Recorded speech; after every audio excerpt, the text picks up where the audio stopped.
Hello, আসসালামু আলাইকুম everyone. কেমন আছেন সবাই? আশা করি সবাই ভালো আছেন। তো আজকে আমি ডিমের পুডিং বানাবো। তো আমি দুধটাকে ভালোভাবে জাল করে নিয়েছি এবং আমি ক্যারামেলটাও বানিয়ে নিয়েছি। তো আমি ব্লেন্ডারে বানাবো আজকে। তো ব্লেন্ডারে আমি 3টা ডিম দিয়ে দিলাম। তারপরে আমি স্বাদ মতো চিনি দিয়ে দিব। যা যা লাগে আর কি পুডিং বানাতে আমি সবগুলোই দিয়ে দিব। তো আমার বাসায় সবাই পুডিংটা খেতে খুবই পছন্দ করে। তো ডিমের স্মেলটা যাতে না আসে এজন্য আমি একটু ভ্যানিলা এসেন্সটা দিয়ে দিব। তো আমি যে ব্লেন্ড করে নিয়েছি, তো ব্লেন্ড করলে খুবই ভালো হয়, ডিমটা একদম সুন্দরভাবে ফেটে যায়। তো আমি জাল করে রাখা দুধটাও দিয়ে দিলাম।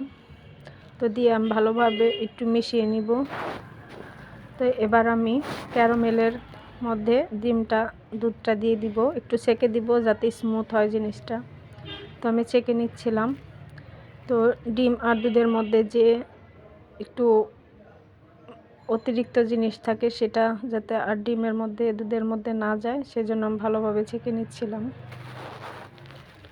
এবার আমি এটা বসিয়ে দিব চুলায়। তো আমি পানি দিয়ে নিয়েছি এবং উপরে একটা ছাঁকনির মতো দিয়েছি যাতে খুব সুন্দর মতো হয়। এরপর আমি দিয়ে দিব ঢাকনা, যাতে যে ভিতরে পানি না ঢুকতে পারে এবং সুন্দর মতো যেন পুডিংটা বসে। এবার আমি ভালো মতো চাপা দিয়ে নিব। তো আমি মাঝে মাঝে আবার খুলে দেখছিলাম যে ঠিকঠাক আছে কি না, ঠিক মতো হচ্ছে কি না। তো এবার আমি ছুরির সাহায্যে দেখে নিব যে আমার পুডিংটা জমেছে কি না। তো আমি দেখছিলাম, তো দেখুন কত সুন্দরভাবে হয়ে গেছে। তো এবার আমি এটাকে নামিয়ে নিব। তো এই যে দেখুন আমার পুডিংটা কত সুন্দর হয়েছে, খেতেও অনেক মজাদার। তো আমি কেটে নিচ্ছিলাম।